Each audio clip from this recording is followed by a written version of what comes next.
आप सभी का स्वागत है आई फॉर इंडियंस में और मैं हूं आपके साथ फरहान। प्रधानमंत्री मोदी के 20 लाख के पैकेज के बाद क्या मजदूरों का, दिहाड़ी मजदूरों का एक जीवन सुधर चुका है? उनके जीवन स्तर में कोई बदलाव आ गया है क्या? उनके इस फैसले से कुछ खुद भारतीय जनता पार्टी के जो नेता हैं वह खुश हैं? वह लोग जो अन्य राज्यों में सरकार चला रहे हैं क्या वह खुश हैं? यह एक सवाल सामने लगातार आ रहा है। इस वक्त हम शुरू करते हैं आसाम से। आसाम में भारतीय जनता पार्टी के गठबंधन की सरकार है, मुख्यमंत्री सर्बानंद सोनोवाल हैं। अब आसाम को चाहिए कि वह अपनी आर्थिक स्थितियां शुरू करे, जो उनका कारोबार है उसे शुरू करे और उसे वह आरंभ करना चाहता है।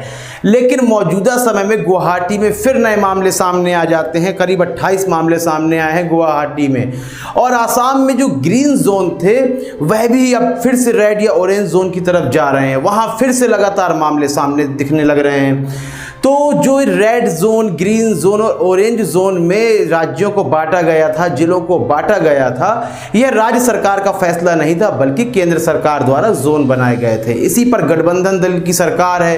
फिर भी सर्बानंद सोनोवाल और आसाम की तरफ से जो बातें आ रही हैं वह यह कहा जा रहा है कि जोन आप ना बांटे, हम खुद तय कर लेंगे जोन किस तरह से बांटना है।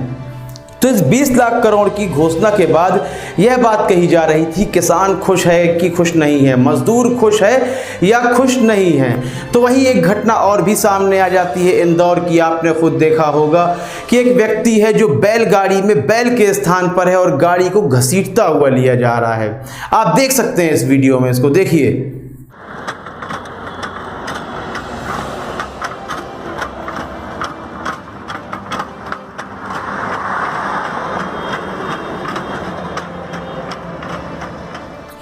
अब इस व्यक्ति ने अपना बैल बेच दिया था। महू से इंदौर की ओर आ रहा था, राशन की व्यवस्था नहीं थी तो अपना बैल बेच देता है और राशन की व्यवस्था कर लेता है। जब यह खबर फैलती है, ये वीडियो सोशल मीडिया में बहुत ज़्यादा वायरल हो जाता है, तब जिलाधिकारी टीम का गठन भी करते हैं और उस व्यक्ति को ढूंढते हैं, उसकी 20,000 रुपये की मदद करते हैं।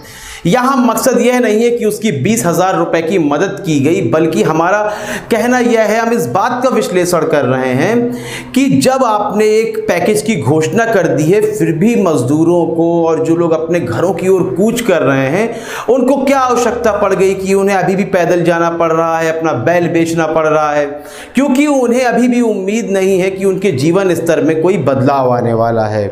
तो सोचने वाली बात यह है कि अब तक क्या मजदूर उस विश्वास को पा नहीं पाए हैं? क्या वह दिहाड़ी मजदूर प्रधानमंत्री ने जो बातें कही हैं, जो वादे किए हैं, उसे जुमला समझ रहे हैं? इन घटनाओं से जुड़ता हुआ या मजदूरों की पूरी घटनाओं की बात कर रहे हैं तो महाराष्ट्र और मध्य प्रदेश की जो सीमा है वहाँ के बिजासन घाट की बात कर लीजिए। तो वहाँ के मजदूरों का कहना है कि महाराष्ट्र सरकार यानी कि उद्धव ठाकरे तो सही तरीके से वो भेज देते हैं बिजासन घाट, जो मध्य प्रदेश पहुँच जाते हैं वहाँ पहुँच जाते हैं अच्छी तरह से, लेकिन उसके बाद मध्य प्रदेश सरकार यानी शिवराज सिंह चौहान उन्हें पुख्ता सुविधाएं मुहैया करवाने में असमर्थ हैं। उन्हें ना राशन की सुविधा करवा पा रहे हैं और ना सही से उनका ट्रांसपोर्टेशन हो पा रहा है। इतने सारे आरोप लगाए जा रहे हैं। ये सब बीते दिनों की बात है, बहुत पुरानी बात नहीं है। तो क्या इस पैकेज के बाद किसी प्रकार की राहत नहीं मिली है मजदूरों को? जैसा कि आपको याद होगा, ममता बनर्जी ने, जो पश्चिम बंगाल की मुख्यमंत्री हैं, उन्होंने क्या कहा था?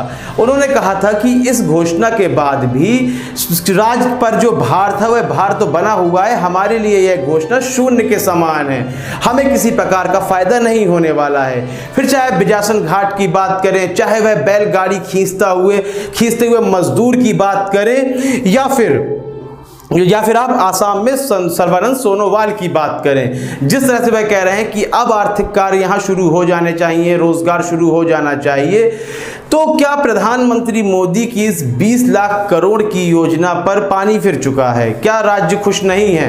क्या मजदूरों तक वह पैसा नहीं पहुंच पा रहा है? ऐसे कितने सारे सवाल हैं जो लगातार उठते रहेंगे। पहले भी उठाए जाते थे, लेकिन सवाल करने वालों को बख्शा नहीं जाता है। उनके साथ गाली गलौज की जाती है, उनकी लिंचिंग कर दी जाती है, कलबुर्गी की तरह उनकी हत्या हो जाती है। यह मामले सामने आते हैं। तो जो सवाल अब खुद आपका गठबंधन दल, आपका मुख्यमंत्री सर्बानंद सोनोवाल हो, शिवराज सिंह चौहान तो फ्लॉप नजर आ रहे हैं। खुद वहां की जनता बोल रही है, खुद वह मजदूर बोल रहे हैं कि हमें राशन की सुविधा बिल्कुल उपलब्ध नहीं करवाई जा रही है। तो इस संबंध में आप अपनी राय हमें ज़रूर दें कि आखिर क्या मोदी सरकार लोगों को फिर से कर्जदार बना रही है जिस तरह की योजनाएं सुनाई हैं, या उनके लिए वाकई में कोई मदद करना चाहती है, या सिर्फ एक ये दिखावा मात्र है कि आलोचकों की जो आलोचना कर रहे हैं आलोचक, उनकी आवाज़ बंद कर दी जाए। इस संबंध में आप अपनी राय हमें अवश्य दें। कार्यक्रम को लाइक करें, ज़्यादा से ज़्यादा शेयर करें और चैनल को सब्सक्राइब भी अवश्य कर दें। आपका लाइक, शेयर और सब्सक्राइब हमारे साहस को बढ़ाएगा। हम और भी बेबाक तरीके से कार्यक्रम करने में हमें उत्साह प्राप्त होगा, और भी बेबाक तरह से हम कार्यक्रम कर सकते हैं। इसलिए आप हमारे कार्यक्रम को लाइक करें, शेयर करें और चैनल को सब्सक्राइब अवश्य करें। तब तक के लिए इजाज़त दीजिए, आगे फिर मिलते रहेंगे, हर नई खबर आपके सामने लाते रहेंगे। धन्यवाद।